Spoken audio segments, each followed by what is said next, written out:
The national semifinals are set, and we will get to them before at least a few hours. It seems as if they are taking a backseat to the 4,000-plus players who are in the transfer portal. This is the College Game Day podcast, recording on Monday, January 5th. Rece Davis, Dan Wetzel, and I know what you think about Lane Kiffin. I know that he is the self-proclaimed portal king, but he's not. He's a mere pretender.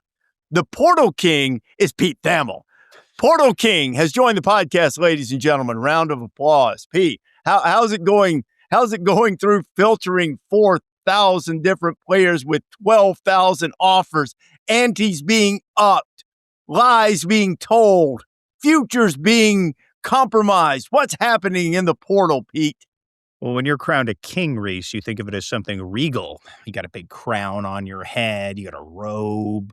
I just have bags under my eyes that didn't shower for 2.5 days. So it's really nothing glorious about being ensconced in the portal. It is active. It's also important, man. Like, it's important. Like, Indiana may have clinched a playoff bid for 2026 yesterday. You know, like, these rosters, like the season, the sport we love, is being shaped in remember that show Supermarket Sweep? Am I dating myself? You go down the aisle and you just take all the paper towels and put them in, or the Butterball turkeys because they cost more money. That's basically what college programs are doing now.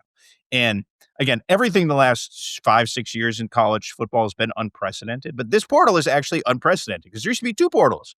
Now there's only 1. So your entire 2026 roster is being indelibly shaped here now. Now, there's certainly returnees and there's certainly high school signees, but if you look at the percentage of starters for teams from the portal in this playoff, and you just look at how modern rosters are built, you could argue this is the most important 2-week stretch of the season. There's no question. I wish it was, for many reasons, we wish the calendar was different, but I do wish this was March 1st or something. The NFL has a set time for the free agents and it becomes a big thing, but they don't have nearly the numbers. That's only X number of guys that anyone really cares about. I wish we had that, like hot stove baseball, a little bit removed from the season. I know it's removed for a lot of seasons, but we do still have a playoff going on. But that's one of the reasons that it's tough to do this. I think I saw Dan Lanning on a press conference before the Indiana game saying, his prep time for Indiana is being cut into by the portal, and he was kind of laughing about it. And then Cignetti said, you concentrate on the portal, don't worry about us. And of course, great Cignetti fashion. And then Cignetti lands 5 guys in the next 2 hours to set himself up for next year. So Pete is absolutely right. This is a massive couple days. Decisions are made very quickly.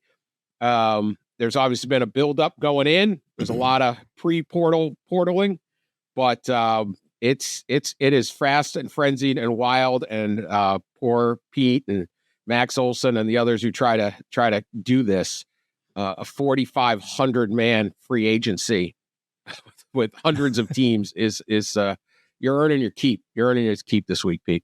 I think Pete brought up a great point earlier about the calendar, and it makes all the sense in the world to have the one portal at the end of the spring semester, have the off-season workouts at the end. But Pete, I want to give credit to you. I think it was you who said it. Are you sure you want a bunch of guys in your building and on campus, Ole Miss situation notwithstanding, who know they're out?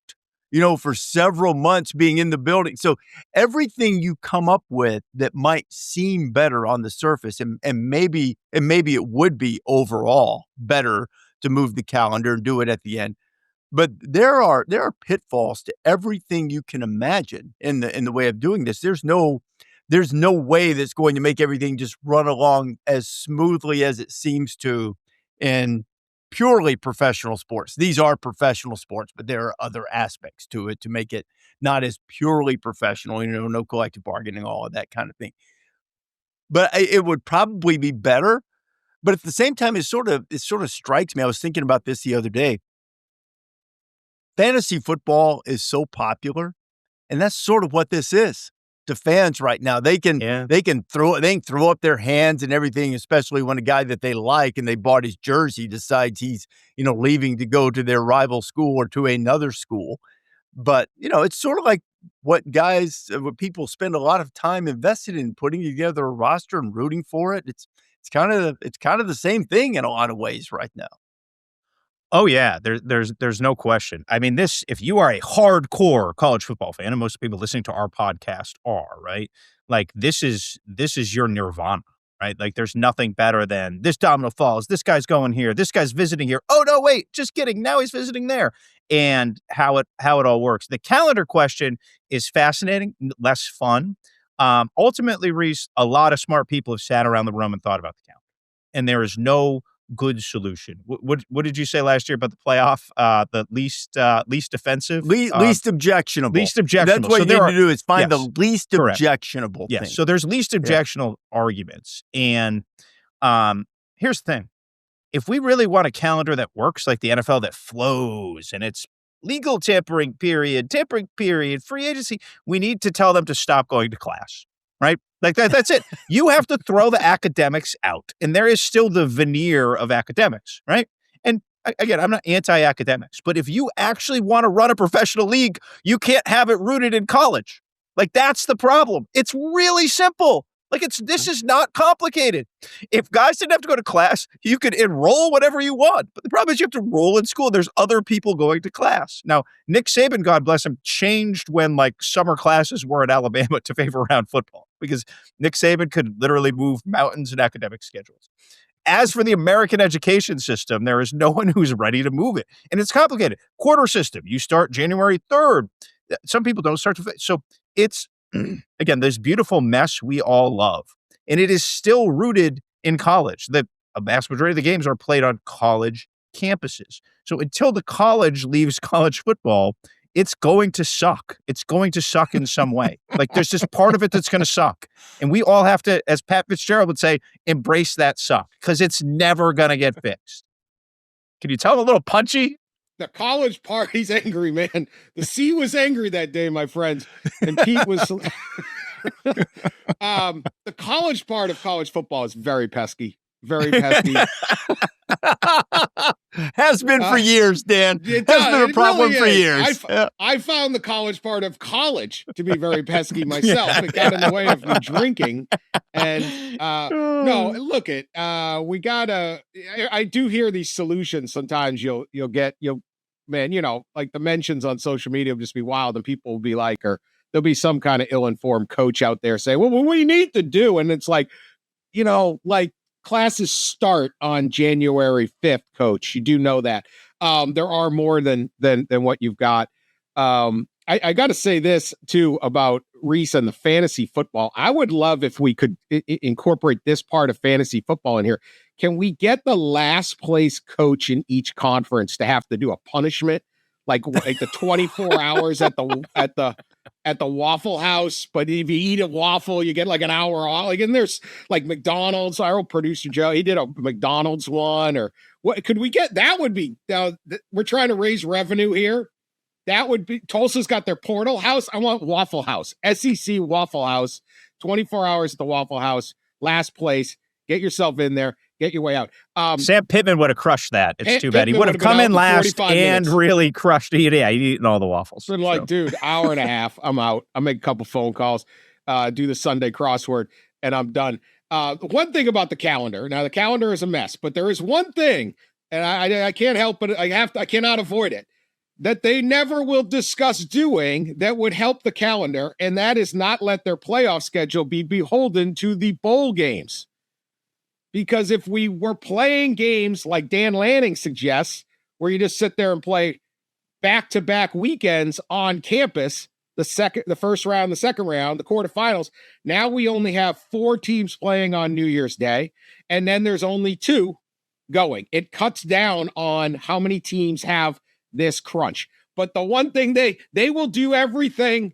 They will explore every opportunity, every possibility. They'll destroy conferences. They'll destroy rivalries. They'll tell schools they no longer matter. They will do everything except say we can mess with the Chick-fil-A Bowl. The Chick-fil-A Bowl is sacred. Nothing else is sacred. Nothing. Except the Chick-fil-A Bowl and the Cotton Bowl, which isn't played in the Cotton Bowl, or the Orange Bowl, which isn't played in the Orange Bowl, doesn't exist, or any of those things. That's what we got to do. So there are solutions that they never seem to explore, and I just can't figure out why, since we've explored everything. Dan, you and Dan Lanning have forgotten about something very important. Finals. Don't forget about those pesky finals. Winter graduation, Dan. Ineligible player in a long time, Rece. Remember when those things used to happen? Once the online classes came, I ain't seen an academically ineligible player.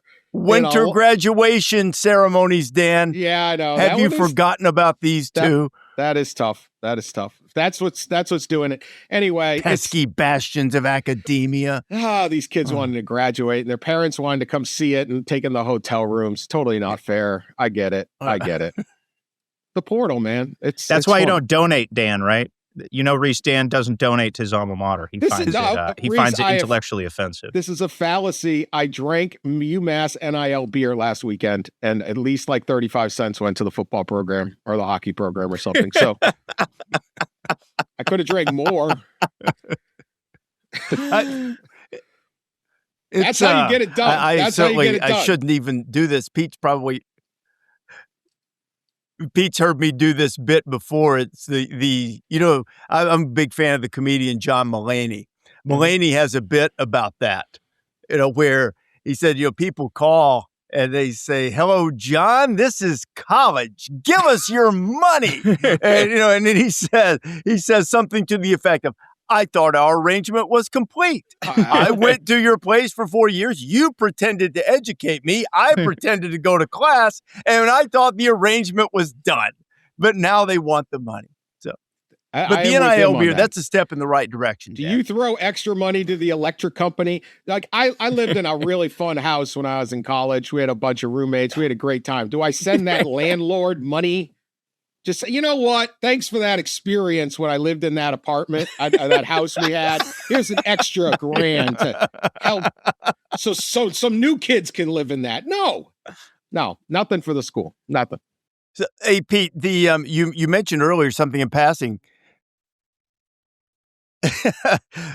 You mentioned in passing that Indiana's working the portal already. And by the way, I want to give you credit. You were ahead on Indiana in the offseason this year and believing that they would go back to the playoff, and they look like the best team in the country. They're ranked number 1, the only undefeated team. But you said you felt as if their work might have guaranteed them a spot already. They're losing a ton. I've felt like that next year would be the challenge because so many of those core guys from James Madison who had been developed brilliantly or probably had been undervalued and under-recruited during their time to go to James Madison, but turned into stars. One of them was the defensive MVP of the Rose Bowl, and D'Angelo Pons, and Fisher's been a leader, and the receivers, and they've had and running back Galen Black. They've had so many guys that have transferred in, and there are a lot of those guys who won't be there next year. So what is it that they've done in the portal? Hoover, I saw committed to Indiana, but beyond quarterback, what have they done in the portal that gives you so much confidence for them next year as well? Well, Rece, obviously, we had talked on Game Day about Hoover, and he was going to be their target. And Josh Hoover. Yeah, Josh Hoover, TCU quarterback, broke the school record for passing yards in a season last year. He will have the most passing yards of any quarterback in college football next year. He'll have the second most touchdown passes. Noah Fafita jumped him in the bowl game. So anyway, you're talking about a guy with bona fides. Look, Josh Hoover isn't a 6'6", great looking prospect. Josh Hoover's just a really good quarterback, right? Mm-hmm. And who's been really productive. And we watched him fillet Bill Belichick's defense that night in Carolina. You were on the call, Rece, for that game. Mm-hmm. And you could argue that Hoover is much more accomplished, statistically, experience-wise and otherwise, than Curtis Rourke was when he got to Indiana, and then when Fernando Mendoza was when he got to Indiana. So that's the fulcrum of the optimism from there. Then you go, and again, it depends on where your portal rankings are, but Nick Marsh, Michigan State receiver, probably not the top receiver in the portal, but certainly one of the top 3. Nick Marsh, really good player, didn't get a lot of shine up at Michigan State, but was the best player on the Michigan State roster, quite frankly. Then Turbo Richard, another excellent player on a bad team. Boston College, I believe, went 2-10 this year. Turbo Richard was their leading tailback, average no more than 5 yards a carry, had 750 yards. Real explosive, dynamic player. 2 years left, too, by the way. So you likely get 2 years of Turbo. I believe Nick Marsh has 2 years left as well.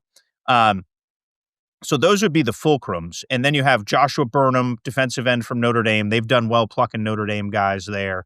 And then you have a defensive back named Jaquan Sanks, who's come there. So again, saying they clinched a playoff spot might be a little bit of hyperbole. Saying they had the best day of any program in the portal yesterday and, got at least at 3 positions, got, real high-end guys. Oh, they also got a defensive end, I forgot, from Kansas State, who is not listed in that.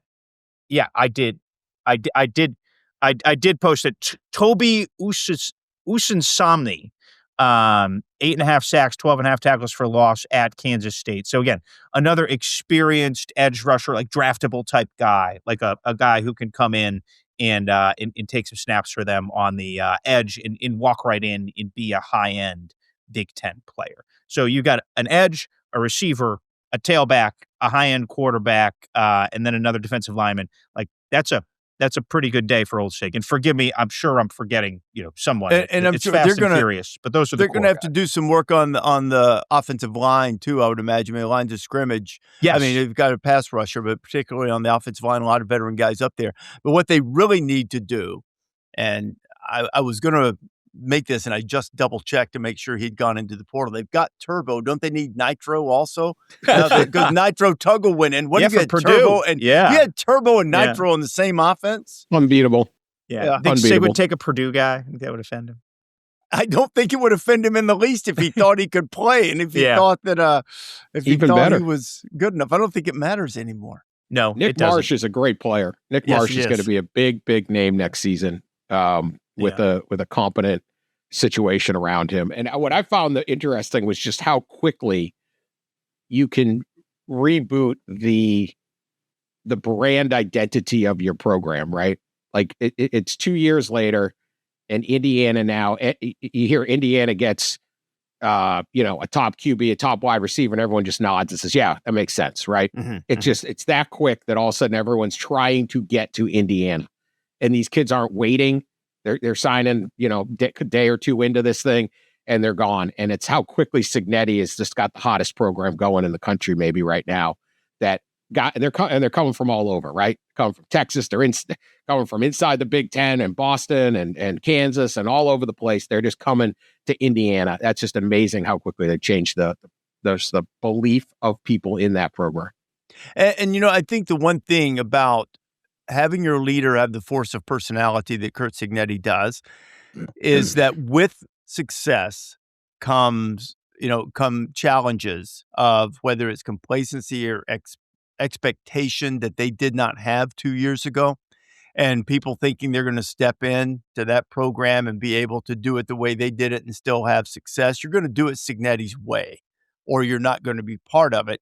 And they've done a really good job, and I suspect they've done a good job, again, if I had to guess, of making sure that they got the type of guys that they want in the program. What was the phrase that he used last year in the first year that was in all of their game notes? Production over potential. And you see that with Hoover, you see that with pass rusher, you see that with Nick Marsh. They're taking mature guys and at least lessening, it would seem to me on the outside, lessening the chance that they are bringing in highly talented guys who might have had issues somewhere else that would lead them to not fitting in Indiana's culture. It seems as if they found guys, okay, you're going to come here, you're going to work, you're going to do it our way in our system, and that's the way it's going to be. They've got, and to your point about turning the program around, they've got the clout to do so now. And not only that, they have the leader with the personality and the fearlessness. I hear so many coaches now. I think this might be a little more true in basketball, but you hear football coaches say it from time to time now that, coaches are afraid of their players. They might leave.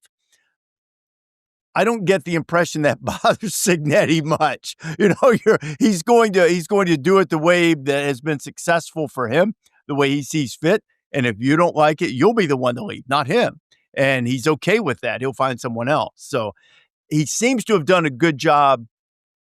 He has done the last 2 years, and seemingly with this class too, of mitigating that type of thing. He's not getting those players who have that type of reputation in the past. He's got, for lack of a better word, he's gotten pros, right? He's gotten guys with professional go-to-work mentality, and it's worked very well for them. He understands who fits in their program very well, and he seems to have done it again, finding guys like that.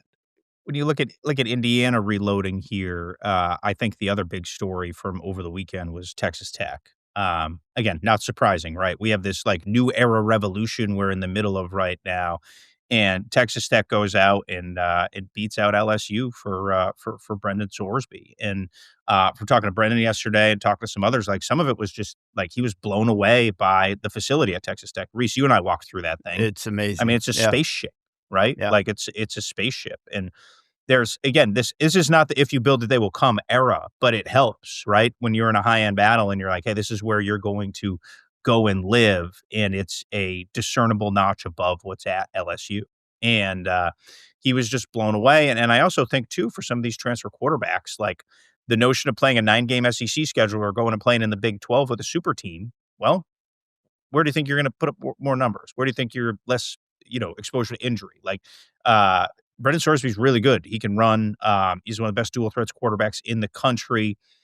He's a top-end NFL prospect, and he looked around at Texas Tech. Now, LSU, I don't think has any offensive linemen left after the portal. Like there's some, there's going to be a bridge there, as Lane Kiffin goes. And I have a lot of faith in Lane Kiffin to build it because he knows how to use the portal to go do it. But what a fascinating turn of events that is. That the top quarterback in the portal can take a look around. He talked to Miami. He didn't go there, but looked at him and said, you know what? I'm going to go Lubbock. Mm-hmm. I think that kind of a football decision is as you said, fascinating because there's a lot of money no matter which way you go, especially at the Sorsby level where you're talking $5 million, who knows how high, but a few $100,000 here or there starts to matter a little less on just what the highest bidder is, especially when you're trying to prepare for the NFL. But I think that's the overall bit that we're talking about just in terms of the playoff and like. The SEC is not what it once was in terms of success. All eyes are on Ole Miss, and maybe Ole Miss wins the national championship. But we know a Big Ten team's going to play again for the title, and could very well win it. 5 different Big Ten teams have made at least the semifinals in just, or I guess 4 have made it. And then we had Michigan in the 4-team playoff. But whatever, they've had these teams make it very quickly. But this is it. It's changed where. When it was high school recruiting, I don't think Texas. How many times did Texas Tech ever beat LSU for a recruit? 1 or 2 times, maybe. Maybe. Every 5 I'm years. sure somebody can dig up one, but right, I mean, a legacy nothing guy. leaps to mind. Yeah, exactly. But for the top portal quarterback to say this is the best spot for me is a big change. And the one thing you see with these SEC teams, they just don't have the depth. They don't have the physical ability to just physically overwhelm opponents. And in fact, in the case of Indiana over Alabama, they were physically overwhelmed. It's just not quite there. So it's got to be a lot more precise. I don't know exactly what ails the SEC, but for a long time they were able to stockpile so much talent. It wasn't really it wasn't competitive in a lot of ways against other than a couple high-end teams, a Clemson, a Florida State, occasionally an Ohio State. Now you're literally saying, yeah, Texas Tech just beat the whole. I mean, everybody would have wanted this kid. Texas Tech just came in and got the best guy, the number 1 quarterback thing. LSU will be fine, but it's not just money, it's football purposes also. And that's a big change. And I think that plays a role in why you're not sitting there saying, oh, the SEC is just dominating the way it once did. You know what? I think, Dan, that's a really insightful point because this thing is cyclical, and I've seen a lot, and I know you guys have too online. Well, the SEC isn't the only one paying players, like they were in the old days. That's not true. I worked in Big Ten territory. I saw, people got paid everywhere. Now, maybe the SEC did it better in the old days, and nobody would argue that. It was a pretty well-oiled machine of underground economics. But everybody has made some stuff. I mean, I guess the statute of limitations are gone. The stories of Mark May. I'm not going to. Am I going to do this? Yeah, why not? Mark May used to laugh that he got more on his recruiting trip at BYU than any place he got. And he walked out with all this leather goods stuff. It's been 50 years ago, so I guess it's okay. Or 40 years ago, so I guess it's okay to say it. The SEC, they weren't the only ones doing it. Might have been doing it better. But I feel like there's something else afoot, and most of it is cyclical. I'm old enough to remember when people were clamoring for an Ohio State-Michigan rematch in the national championship game because there's no way in the world this little Florida team can match up with this behemoth. Or who's this Urban Meyer guy coaching this little Florida team with Chris Leak and this freshman Tim Tebow? Yeah, no, they can't match up with the big boys. I'm old enough to remember that, right? And we saw how that went. But now we're in another cycle. And the SEC is not head and shoulders physically above the teams. In fact, they've been behind. And I think the one thing that's changed is we've known for the last few years, and Desmond said it on game day, the championship runs through the Big Ten. The elite teams in the Big Ten have been better than the so-called elite teams in the SEC for the last 2 or 3 years. I think what you're seeing differently now is that the middle class is at the very least equal and maybe better. And the only difference now is the atmospheres. The atmospheres are still superior in the mid-tier of the SEC. That's not winning games for you in the postseason. So I think a little bit of it's cyclical. The SEC is going to have to figure out, how to catch up a little bit. And the Big Ten teams that are trying to elevate to Indiana's level, Iowa, Illinois, people like that are going to have to find a way to take that next step up and to hold their ground. A lot of these things are cyclical, and people who get ahead of the trends and work the portal a little better and figure out how to go and, fare a little better. And I think we're in an era right now where there is no dominant conference. There are the Big Ten probably is the best right now. The SEC is still really good. And then the really good teams in the Big 12 and the ACC are capable of competing. I think we'll find that out with Miami over the next couple of games. So it's an interesting time. It's an interesting time for the sport because of the dispersion of talent across the way and because of stable coaching situations and different guys that you have now. I mean, look at the 2 guys that the Big Ten just brought in terms of head coaches for a couple of their prominent programs. That Michigan, who hasn't been out of the spotlight for that long, and Penn State, who hasn't either, but has felt like it couldn't get over the hump. They didn't bring in guys who go, boy, I wonder how this is going to go. Now, I'm not saying that Kyle Whittingham or Matt Campbell will win national championships. Maybe they will, maybe they won't. But you've seen enough of them to know how it's going to go. You know what their teams are going to look like. Yeah, I mean, you can have a high degree of confidence in what things are going to look like there. And I think that you still have in the SEC some shakier situations with leadership of, is this going to work? Is it not going to work? Do we have the right guy? Can this guy elevate us? Can Clark Lee sustain? Is Kalen DeBoer going to get this fixed? Does Auburn finally have the right guy? What about Arkansas? Is Florida going to get it right with their guy of the G5 this time? You have coaching changes in the Big Ten, but you have a couple of their prominent programs that you have much more proven commodities in charge there. And it's a really interesting time for the sport. I think it keeps things fresh. I feel like the floor of Whittingham and Campbell is massively higher than all the new SEC coaches. But I don't count Lane Kiffin as a new SEC coach. No, right? he's not. So, he's not new. Yeah. Golish, Sumrall, Silverfield, Golding, all excellent coaches. Will Stein, all excellent coaches, right? Guess what? Some of them aren't going to work, and they're not going to work quick.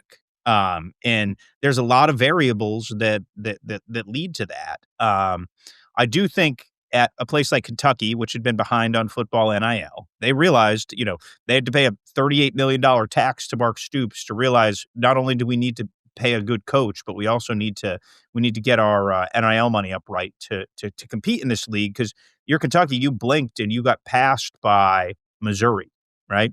You got passed by Ole Miss, way passed by Ole Miss. And so to stay in that middle class, maybe upper middle class, which Kentucky sniffed for a while under Stoops, you better go get more competitive or you're going to fall like a stone to the bottom. You got passed by Vanderbilt, right? Mm-hmm. Way passed by Vanderbilt. So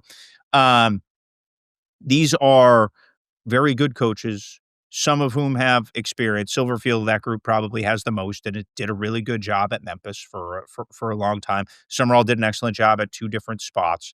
But I think what you realize is you enter a wood chipper and you only control maybe 60% of it, right? August 1 to January 1, a lot of it, roster, some of it. I think the variables of the sport are so difficult. But yeah, Campbell and Whittingham, man, like they ain't going 5-7 at those places. You know what I mean? That's that is not happening. Like they are excellent, experienced football coaches who, again, like if they went to Purdue, they might go 5-7, right?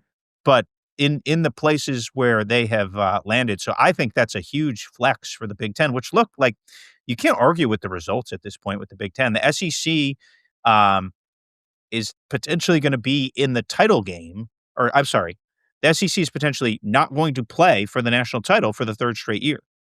And I believe it would be the first time since the early 90s that happened. Is that right? That had to be. In a couple of years, they had 2 teams. In a 2-team playoff, they would have 2. Yeah. Mm-hmm. So, again, the SEC is excellent. Like I'm not going to do that, but you can't deny the results at this point. It's in a little bit of a lull. It doesn't mean it's terrible. It doesn't mean it's going to stay there. Yeah. Their upper tier teams are just not quite what they were.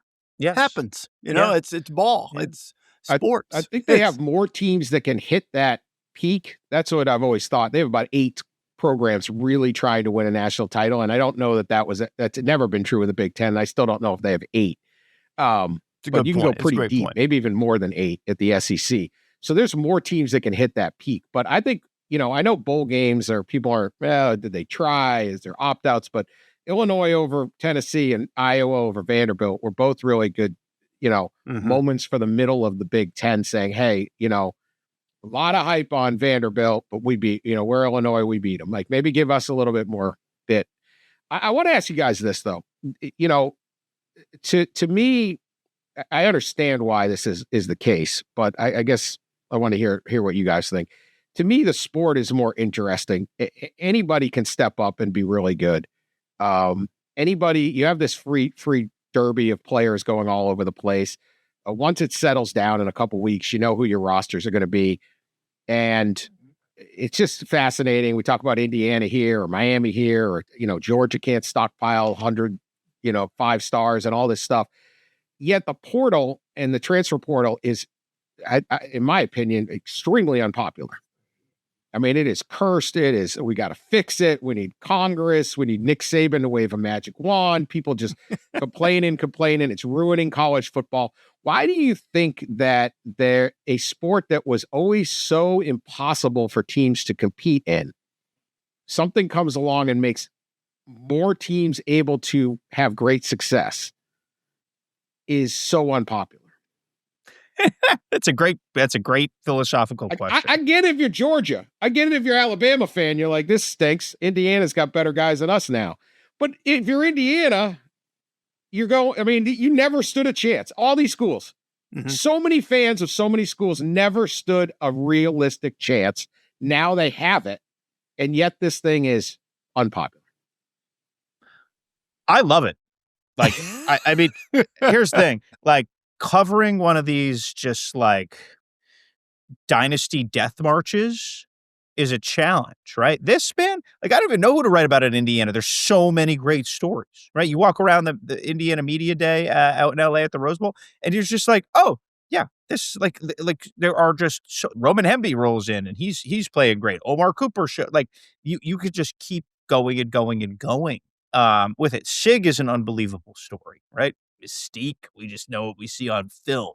The coordinators there are unbelievable stories. Indiana's philosophical decision to say, hey, we're going to pay Sig $12 million. Let's go. We're going to pay our coordinators more than they'd pay at Penn State and USC. Yeah, so I'm all in on that, Dan, but I do agree. Like, people hate change. And if there's one thing that people love about college football, it's the rhythms of a different time of their life. It's nostalgia. It's what you have. Like, there is such an emotional, and Rece mentioned it earlier, there's such an emotional component to college football that just doesn't exist in other sports in the same visceral way that guides decision making and is a leading thing. Like, Saturdays in the fall brings you back to sophomore year. Like, all that stuff like doesn't resonate in pro sports. And I think it's those sensibilities that have collided with the modern realities why people don't like the portal. It is mostly, I was going to say, it is mostly based in nostalgia and tradition, because it's one of those things. And do you guys remember, both being the veteran writers that you are, I think it was Rick Riley on the back page of Sports Illustrated years ago, wrote a piece at the end, and basically it was, my school gives young men second chances. Your school, plays criminals or whatever. My school does this, your school does that. It was all based on how you viewed the school. As we look at it through the lens of the transfer portal, I think for fans with the nostalgia and tradition as the backdrop and the base, if you portal out, you are rejecting something I loved. If you portal in, you are coming to join something I love. And, it's very selfish. And I think if people took a half step back and thought about it, they go, yeah, that's how I feel. But in the moment, it's the great thing about the sport, the fans being irrational about it. If they're rational and always even keeled and even tempered the way we try to be here, the way we kind of all are predisposed to be, it's not as much fun, in terms of the reaction. If you said, yeah, you know what? I mean, I understand why this offensive tackle is going in the portal. Things weren't working out for him. I wish him well over there. No, he's leaving to go to another school in the conference. He got more money. It makes you mad. It's that's part of the foundation of the sport. The people that wear the jerseys of your alma mater are the good guys in your mind's eye. And the guys who don't are the bad guys, not bad humans. You guys know what I mean. Sort of in the movie of the game, your guys at your school in your uniforms and your helmets, they're the good guys. The other guys are the bad guys. If they leave, they're going to join the bad guys. If they come to your way, they've turned to the light. I think that's the primary issue with the portal. Otherwise, I think a lot of people enjoy the fantasy football aspect of it. I mean, think how excited people are whoever Cam Coleman, unless you've broken it and I missed it, whoever Cam Coleman winds up, they're going to be thrilled to death. Look at this dude that we got. They're going to be excited about it. So I think people hate it because it offends their nostalgic sensibilities. Yeah, and I get like we had this recruit. I followed him along for 3 years, and he became all league, and then he became all American, and I get that. And there's a huge loss for some of these players that don't stick around and build a community and connection to a fan base. And I mean, there are huge losses and all of those things. I just look at it in football terms. More teams have a chance. And it's, in the past, it's just, you just didn't really stand. There was no way to get from the middle class to the upper class. It was one school, did it in the last 25 years, like Clemson. That was it. Nobody can do it. So, and I know this is like, I defend the portal, and I understand it's like being a murder defense attorney. Like, everybody deserves a defender, right? You got to make some bad points. Cause like your client is accused of like, well, you took out a $2 million life insurance policy on your husband, and then 2 days later, he ate a bologna sandwich with a bunch of rat poison in it. Like that, it's not a good fact, and you got to try to argue these things. And you Googled how to make a bologna sandwich with rat bologna, poison, right? Yeah, fried bologna's better. Yeah. Can you mix the bologna and the rat poison? It's not a good Google search. Don't do that. They'll find it. I defend the indefensible, knowing that maybe it's not going to change. Like, people get just angry. They're like, no, it stinks. It's terrible. There's no loyalty. We're screwing the kids, all these things. But at least a third of these guys are people who are, they grew up playing high school football, and they dreamed of playing in the SEC. They dreamed of playing in the Big Ten. They dreamed of playing at Clemson or Texas Tech or whatever, where their parents went, and they didn't get recruited for it. They didn't have that opportunity. And so they went somewhere else. And because of that, the smaller school benefited. And there's better recruits going to smaller schools now than ever before. They benefit from young talent. And then they prove themselves. They work. They show how good they are. They show that they've developed. They took it seriously. They did all the things, and they want the opportunity to say, I want to go play at the Big Ten. I want to go play in the SEC. That was my dream. I want to experience that. And when I talk to parents, like, yeah, the money is a factor, but it's really the opportunity to play big time, to seize the potential that you always fought for, and the pride of someone doing that. Yeah, I didn't get invited to the Elite 11 camp. I wasn't big enough when I was a high school junior. The recruiters made the wrong call. They took this kid from across town instead of me. But I showed I was right. Why would we? Those guys aren't quitters. This is the American dream. And then in turn, a third of these transfers are kids that got to a school and it didn't work out. They weren't that good. Maybe they didn't take it seriously. Maybe their position coach left it, whatever. And now they're saying, I want to play. I want to find a place to play. I don't want to sit on the bench for 5 years and go, oh yeah, I played college football. I got in 2 games on the punt return team. That's it. Like, they want to play. And so they go find their spot, and the water finds its level. Now, there's some guys making dumb decisions. I don't care. People make dumb decisions all the time in the world. Why should Yep, sure do. They get married and divorced. They open businesses that fail. They do all, like, I just don't care about. I look at it and go, this is great. The kids that earn the chance to play at the highest level, good for them. And the kids that didn't work out, they go find their level. And at the end of the day, we play this season and everyone has a ton of fun. And now more teams have a chance to win. You can rebuild quicker. Anything is possible. And it's just a lot of fun. And that's my defense, understanding that they Google searched rat poison 2 days before their husband died. But maybe I get a hung jury. Anyone buying this? You would have been a great hatchet lawyer, Dan. You missed your calling. I think there's a lot of great chaser, 100% ambulance chaser there, Dan, because one thing that we do in observing sports is we assume the coach is always right about the player. Now, there are other circumstances. I mean, look, God bless TJ Finley. I hope it works out for him. What's he going to, like, his 6th or 7th school, or trying to 7th school? You know, that's the kind of thing, is the extreme example of the problem with it, because I imagine he's going to come out of his college experience and not have maximized it wherever it is. I hope he does. I hope it works out for him. But, you know, that's to the extreme. But the kind of things you're talking about, sometimes the coach is wrong about the player. He gets the wrong first impression. He has him slotted for a certain position or a certain role, and the player thinks his role is better. You know what? I'm sure the coach is usually right most of the time. They're not always right. Sometimes the player's right. And so they have the right to go pursue their career the way they see fit. They have a right to go to school and be around who they want to be around. So I don't have a huge problem with the portal utilized wisely. I don't even have a problem with guys moving for money.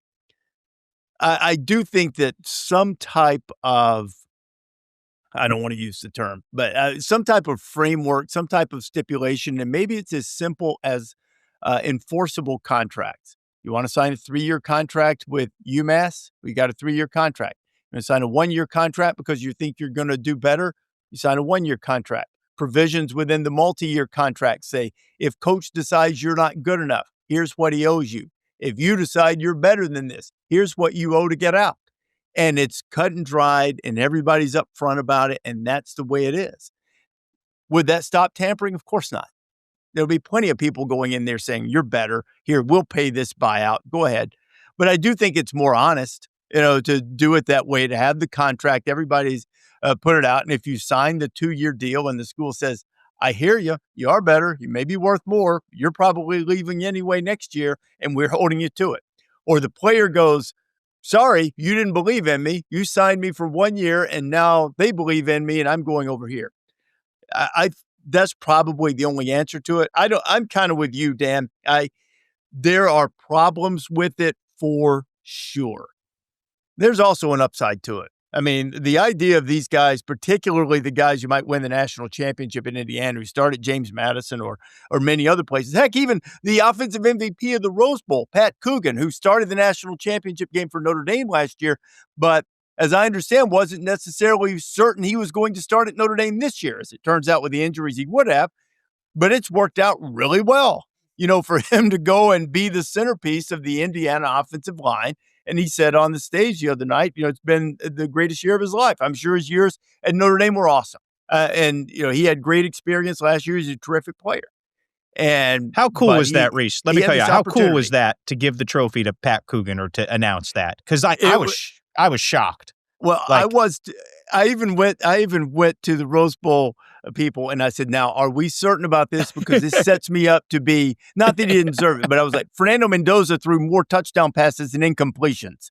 I said, this could set me up to look pretty silly if there's been a miscommunication. There'd be some naysayers. Are we 100% sure? And he goes, 100%. And as it turns out, the way they do it is that Kirk and Chris, calling the game, they picked the MVP. They wanted to give it to the whole offensive line. And, the CFP Rose Bowl said, and we kind of need a guy. So they picked Pat. And I was talking to Pat before we went up on the stage. I'd run into him in the airport. And I was sort of, that's why I made that joke. You mentioned that. We both got stranded, got flights canceled after the Heisman. And I started to tell him, hey, congratulations, really cool, you're the MVP. And because typically the Rose Bowl people tell them. But it just occurred to me for some reason, I was like, wonder if he knows. Even to the point when I got up on stage and I told the game producer, Bill Bonnell, who tells us, when to go, I told him, I said, we're ready. And then I look and I don't see Coogan. And I looked at Aiden Fisher. I said, hey, man, we got to get Pat back up here. And he looked around. He goes, oh, no, he's down at the end. So I saw him. He was way down at the end of the stage. So we went on. And it was a cool moment. I was happy for him. The reaction of Fernando and his teammates was really, really cool. It was a neat thing to be part of. Yeah. No, sorry to interject there. I just thought that was okay. Did you see Signetti? Did you see the rookie mistake Signetti made on the stand? Hey, Kurt Signetti might be as good a coach as there is in college football, but he can put his hand on that microphone all he wants to. He's not getting it. I am not giving that thing up. You must be kidding me. All security. You gotta be kidding, man. You're not taking that thing. I don't care what you want to do. You're not getting that. I've seen that happen before. Not to me, fortunately. There was a woman at the Tostitos Fiesta Bowl that whoever was doing it years ago, person gave up the mic. It was like, that's Exhibit A. Do not give up the mic. Never let the mic. Let them talk. Let them say whatever they want. But you got to hold on to the microphone. So Signetti tried to get it. Yeah, that's not happening, Kurt. Sorry. Not happening. This isn't Rece's first podium interview here. I enjoyed it. But you know what? You're right. It was really fun. Yeah. With Coogan and the Indiana players are great to be around, as you know, and it was a really cool moment. It's a great example, though. I just believe in individual freedom and individual responsibility, and you can make your own decisions whether they're good or bad. And the idea that you owe anybody, you can make those decisions. You can stay put and have an unbelievable benefit to that, or sometimes you have to leave. But the old system had a lot of negatives too, and a lot of kids got buried on benches or got sideways with coaches and didn't have a chance to leave. Or we hear, some of these kids won't even find a school to go play at. Well, so what? Maybe that's a good lesson for them to say, hey, snuff with football. Let's get on with actually going to college to learn something, or actually move on to a new profession, or whatever. Every experience someone has can teach them a lesson, good or bad. I don't like the nanny state where it's like, well, we just can't have this because of the. I just find that to be not real, a real reason that you're trying to control stuff. And look, the NCAA should have done more in in the past, they've been slow. They've been obstinate. They were trying to fight this amateur battle. They should have set something up, and now they're in a lot of trouble because even if they do recognize these guys as employees, getting a labor union and getting these players to say, we're going to give up all our rights, good luck. It's not going to be easy. No. They waited too long. They've waited 20 years too long on this. Let it 10 years too long, 5 years. And now they're going to get into the next thing where they're going to say, okay, eventually, like 4 years from now, they're going to recognize them as employees and they say, okay, now you have to do all what we want. And the players aren't going to, and the agents aren't going to go for it so quickly. So these are the rules. I don't have a problem with it. Make your decision.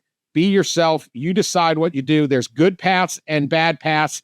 There's all sorts of paths, but this sport is more interesting, more viable, and certainly more competitive. There's the idea. It's a little bit condescending to adults to think that they have to decide. Now, they are not fully mature adults for sure, but these guys playing college football are men, and they have the right to make decisions, as you mentioned earlier, good ones and bad ones. And it is honorable that we want the best for them, that we think that we know best. But you have to give the people freedom to do what they think is best, to carve their own path. Try to lead them in the best way you can, because sometimes as I said earlier, sometimes they're right, you're wrong. And I think it's best to let them continue to do this without all of the hand-wringing, although the hand-wringing is kind of fun for content too. Guys are going to make mistakes. The guys who've been to 6 or 7 schools have clearly made plenty of them. But, basically, let guys pursue their careers the best way they see fit. It's a very short period of time in most instances where guys get to play college football, and let them try to decide where they want to play, and we'll figure it out. Sooner or later, this is going to be pro sports, probably, or fully pro sports. It already is pro. And by the time we're all out of it, my biggest fear for college football long term, long after the three of us are probably, retired someplace, my biggest fear for all of college sports is it becomes, like a fully minor league, and therefore loses its appeal of the nostalgia and the tradition that we've talked about. And therefore people go, wait a minute, these players aren't quite as good as the NFL players yet, and I don't have this other tie to draw me to it. So I think maintaining that tie has a lot of merit, because it's what makes the fans as passionate and irrational as they are, which is part of the beauty of it. It's great. If everybody's rational, it's less fun. So I don't imagine there is as much consternation. There is some, but I imagine there's far less consternation in Baltimore this morning than there was in Athens, carrying through the offseason after, Georgia didn't advance. So, I don't know. That's just the way I look at it. I think it's not so bad. And speaking of being wrong, I was wrong for all 4. It's hard to do. I went 0 for 4 in the semifinals. I picked the one upset. I picked Alabama to upset Indiana, which was a very bad pick. Just missed. Just missed it by that much. But the other ones, look, man, I picked a mild upset Texas Tech, because the theory that their defense could wreck the game for Oregon's offense looked fairly good for quite some time. What I didn't anticipate was, I talked about Texas Tech's inability to score in the red zone. I had no idea they'd have difficulty getting a first down. It was like, so those were misses. The other two flat out. I thought Ohio State would be better and play better. Miami looked like a monster. Ole Miss answered adversity and played great. And so now we have the semifinals set up. Which one are you most intrigued by, Pete? I mean, I think they're both fascinating, just because a lot of the storylines we've talked about with the portal are reflected in the semifinal teams. So I think both of them are fascinating. Is there one that sort of rises above to you, the rematch or the Miami Ole Miss game? So the rematch is a better game. Like, if I could only watch one game, I would watch the rematch of that. But the matchup that I'm most compelled with is Miami and Ole Miss. I mean, Miami and Ole Miss, Miami, which hasn't even played in an ACC title game, correct? In its entire time in the ACC. I think they were on probation. Didn't Diaz get him to a title game and they got whacked by I think they got drilled once. Okay, they Clemson, certainly but they have haven't won one. Yeah, they haven't won one since And 03. look, in the 25 years, Miami has been a woeful, relentless underachiever in the ACC. I mean, they were brought in to prop up the league, and simply put, it's been a scandal, a disaster, bad hires, bad alignment, and it's finally all together. So, in a year that they didn't even play for the ACC title because they lost to SMU. Obviously, and they lost to Louisville on that Friday night. So, and then Ole Miss, like the SEC's national championship hopes, ride on Ole Miss. And look, like they're in with their coach having left them to go to another job where he could someday do what they're doing right now. It is a wild confluence of storylines, modern college football. Portal, you have Carson Beck's reinvention. I thought he played great against Ohio State. Came around. Trinidad Chambliss is an absolute magician. Like he's having one of the great, maybe 1 year. I mean, obviously played at Ferris State. I don't want to discount that. It's very dear to him, as you pointed out before the feature the other day. But what a moonshot. This is like Cam Newton moonshot, right? Like, I mean, it is rare, once a decade type stuff he's doing. That one drive where he had the 3 scrambles that he absolutely, I mean, it was just like, you're like, no. And he throws it with one hand and it's like, what are you doing? So I am just and I have no idea what's going to happen in that game. None. I'm not convicted about it at all. I think, look, Miami's defensive line absolutely wrecked Ohio State. They got right in Julian Sain's head, and they completely annihilated that offense, which was based on efficiency and low possessions, and the sacks annihilated the efficiency. Now, can Chambliss outscoot Bain and Messidor? That becomes the big question in that game. But just the collision of woeful ACC underachiever for 2 decades, and now Cristobal's pulled them out of that. But just historically, this grand brand that was tarnished for so long, versus Ole Miss, which has gone through Kardashian-like drama all year to come out on the other side of a player that none of us had heard of when the season starts, is the defining star. And credit their defense against Georgia. They played a lot better, were opportunistic, and have evolved, in the second half of the season to be good enough. So, I'm excited. We're lucky enough to go to both, Rece, and I'm excited for both. But just the collision, cosmic collision of those two meeting for that is still weird. Even if someone predicted on our pod 3 weeks ago, hey, I think Ole Miss is going to play Miami in the semis, you'd be like, Be like, how do you know Miami's getting in? Well, yeah, Yeah. So all of the things, this sport, it's the best. Hey, Dan, think about this. On Ole Miss's campus, I mean, neither Archie Manning nor Eli Manning got Ole Miss to this level. But on campus at Ole Miss, in honor of Archie Manning and his jersey number, parts of the campus, there's 18-mile-per-hour speed limit in honor of number 18. There are other parts of campus where, in honor of Eli's number 10, it's 10 miles per hour.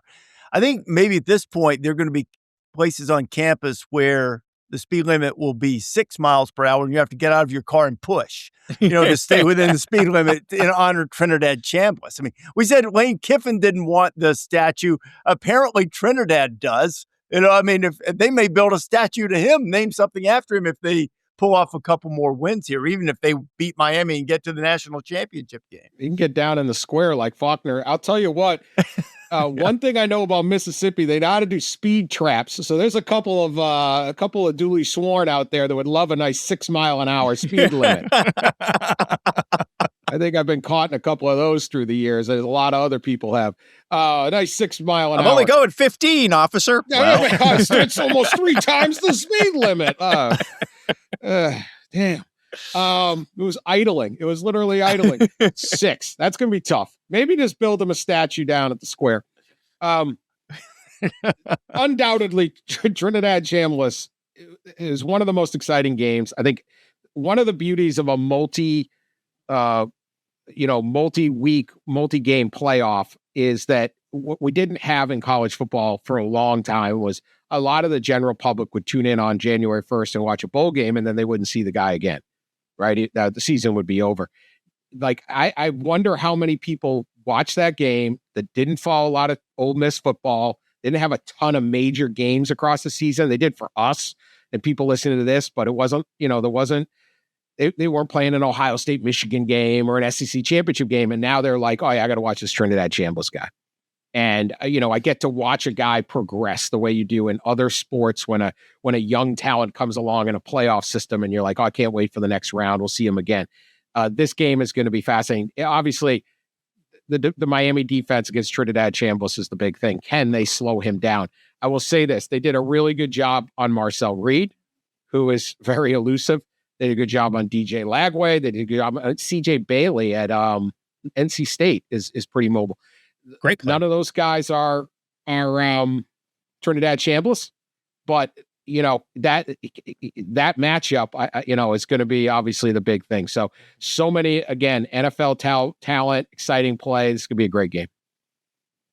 And the other one, rematch of a landmark win for Indiana in the regular season. This Indiana-Oregon rematch will be the 6th time in the 12-year history of the playoff, going back to the 14 playoff as well, that the game has been a rematch of a game earlier in the same season. The regular season loser has avenged its loss every time except when Ole Miss swept Tulane this year. History then would bode well for Oregon. That Oregon win in the regular season for Indiana was a landmark because while they went to the playoff a year ago, they stumbled on their biggest stages last year. And so the question was, could they really win a game like this, particularly on the road? They did it. Then it was Big Ten championship game. Can they really beat Ohio State, win the Big Ten? Yes. Can they follow up? Will the stage, will the mystique, will whatever get to them? Will the clock strike midnight against Alabama and the Rose Bowl? No. So they keep elevating what's the biggest win in Indiana football history. Right now, as it stands, it's the Rose Bowl victory. Although Big Ten championship is a pretty big deal too. But the Rose Bowl gets them to the national semifinals. And so here's Oregon again, team they've already beaten, team that they looked like, despite the fact Oregon had a chance to win the game. You watch that game, Indiana looked like the better team that day. They looked like the stronger, better, more complete team. They made Dante Moore's life miserable that day. But here they are again, Oregon with an opportunity to atone for the loss. Indiana a chance to go to the national championship game. I think this is just a fascinating matchup and a clash of a couple of true heavyweights here. Do you think the narrative will get out that the Indiana-Oregon is the final? Like, because I think whoever wins that game would be fairly heavily favored in the title game. Would you agree with that? I don't know. You don't like know? Miami a lot. If I do too. Really? Okay. Yeah. I think get the Ole Miss thing, and they're losing assistant coaches as we speak. Yeah. I mean, it's still chaos there. Yeah. If Miami wins, I agree. The winner of that game will probably be favored. Yeah, but I would not go so far as to say I would not discount Miami's chance. Sometimes at the Final Four, heck, if Miami wins, they're going to be at home. It happens at the Final Four all the time. Yeah. At the Final Four, whoever wins this is that type of thing. Yeah, that's a great point about the home game too. And it's a big game, so Miami fans will show up. They don't show up for Wake Forest, but they don't show up for the national title game. Then there are no fans, right? Yeah. Dan, you're going to go with Nevin Shapiro to the game, right? Nevin, his old box where he once had it fitted for a dancing pole, if you will. Yeah, one of the great. What kind of dancing, Dan? For exercise, just exercise. One of those classes dancing, for exercise. Dancing. Yeah, just helping put some kids through college. But I can't wait to see. So this Oregon team is so talented and they're so young, right? I mean, they have so many high-end players who just don't have a ton of experience. And I think now what you see is Jordan Davison, what you see is Deir Hill, what you see is some of these guys really coming along at these positions. The injuries, obviously, to DeCorian Moore and Gary Bryant have allowed Jeremiah McClellan to step up. Malik Benson's not young, but he's really just underachieved at Alabama, underachieved at Florida State, and then he has come out like a rocket ship, with the opportunity there. So I'm excited to see, and then Brandon Finney might be the best freshman defensive back in the country, right? I mean, he's made big play after big play. So I'm excited to see 2 months later, will Oregon's inexperience now be buttressed a little bit? And obviously they got whipped up front on both sides of the ball last time. So they need to do something. Bryant Haynes, in the second half of that game, I believe they shut them out, correct, Reese? I think so, yeah. Yeah, if it wasn't, like they didn't 5 score a sacks, touchdown. maybe? Yeah. Oregon needs some answers there, because it was clear, on the defensive side of the ball that Indiana had superior scheme, superior talent, and look, Indiana just beats people up, and not because they have exponentially better players, but they are just tougher and more physical, and they just wear you down and beat you up. So will Oregon be ready for that this time and have some answers? But I'm fired up, man. That is going to be an awesome game. Yeah, the key to that game was six sacks from Indiana on Dante Moore, and a ton of pressure. Hardy, Jones, Fisher, all those guys were just all over him. And then 2 interceptions by Dante Moore. And that was really the key. Indiana Oregon had a pick six, picked Mendoza and scored a touchdown to kind of make it Brandon closer. Finney, too, that Pete was just talking about. Yeah. Yeah. So this was a very good, this was a solid, I watched almost every play of that game. Indiana was really good. And I came on the show, I'm like, they might be able to win the national title. And I was still hesitant. I wasn't totally sold. I'm not going to pretend, but that was really impressive. But, one of the things Indiana does defensively is just make it so confusing in coverage that it really helps, I think, get their pass rush back. Now, Dante Moore is a junior, but he's also a fairly inexperienced player, particularly back then in early October, because, he played some at UCLA. Then he took a year off, transferred to Oregon, did not play much, and he was still young. He's playing a lot better. He's come along, and you give him a second shot at preparing and going in against that defense, and maybe it's a little less confusing. And I think that in both of these games, it's going to be, can Miami get to Trinidad Chambliss? Can Indiana get to Dante Moore? I find both of those things to be really interesting, but I'm with you. Great game. And yeah, it's a rematch. It's certainly, this isn't my Ole Miss versus Tulane where you kind of it's a rematch of a game that isn't going to change. This could very well change. Oregon's is really good. And I'm wary of the recency bias of Indiana, as good as they've been, and they've been incredible. Is Alabama just bad? Is Alabama just not legit? Because when you watch Alabama lose 38-3, you're like, oh my goodness, this is we're dealing with one of the all-time great teams. Maybe they are, but I don't want to overreact to how good Indiana looked against Alabama that looked terrible. Think about how ridiculous that statement would have sounded 2 years ago, Dan. Yeah, I don't want to overreact to how good Indiana looked against Alabama. Yeah. we would have given you a breathalyzer if you said that on the podcast 2 years ago. Probably should anyway, but it's 10:20. Yeah, that is just this sport, man. It's wild. This is the fun part. Endless content. So let's make picks this way. Just tell me who's going to play for the national championship. We'll pick a national championship winner once we actually find out who it is. Pete, you start. Who will win the semifinals and play for the national championship? Your Indiana Hoosiers are going to play for the national championship, and they are going to play against the Ole Miss Rebels. Woo! I can't be all chalk, man. Plus, Rece, you set the floor going 0-4, so I feel really good taking a risk. Hey, I'd like to point out that I won the regular season by a handy margin, but they only remember what you do in the playoff. I'll buy you a steak in Phoenix. Then I owe you the race for the ribeye. So, Dan, who you got? I am going to go Indiana and Miami, but I love both these games. I feel I'm going Indiana, Miami also. I do have a sneaking suspicion that Oregon is the more likely of the other. I think the end of the road comes for Ole Miss against Miami. I'm pretty convicted about that. Not as good as Indiana is, not as convicted. I do think they're better than Oregon. So I'm going to say Indiana. I'll say Indiana and Miami play for the national championship. Beware Dante Moore, though. no doubt. And they've got a couple of good pass rushers in their own right, too. We'll talk a lot about Miami's pass rushers in that game, but Oregon's got guys can get after the quarterback, too. So stay away from the Jets, Dante. Bad. Stay away from the Jets and the Raiders. Phil Knight, he's got that loving duck arms for you, buddy. Dante stay. What are the chances Dante stays? I think it's not down to zero, man. Look, when guys are that inevitable, there's Andrew Luck, Matt Leinart. There's only a handful that are that high picks who do stay, Dan.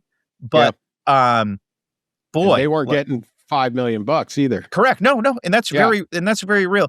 Dante said this to our TV crew or the TV crew before the James Madison game, because they were asked about it. I remember this on the broadcast. He's like, look, I'm only 20. And he also has been like, you know what? I played on a team that struggled and it's hard, like at UCLA, like they weren't that good and it was hard. So again, another bad NFL team is going to be there to pick him next year in the draft too, like in the 27 draft. So it's not, it's not avoiding that, but just saying, hey, I'm making this number up, $7 million, right? Get 4 from Oregon, 3 from Nike, and I'm going to be ready. There is I don't know his starts off the top of my head, the numbers, because he would have done 14 this year, and he had, I think, 6 or 7 at UCLA. That's an estimate. The line of demarcation for NFL success in the draft is 25 starts. And it might even really be 30 starts. But your Mitch Trubisky's come when you don't start 25 games. Metaphorical, no offense, Mitch.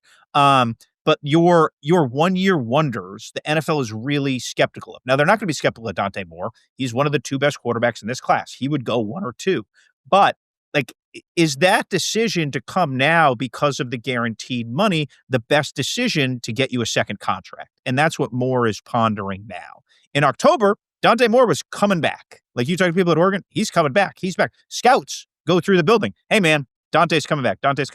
Now, I actually talked to a scout this weekend who said they're telling us 50-50. When I talk to Oregon folks, they're saying around 50-50.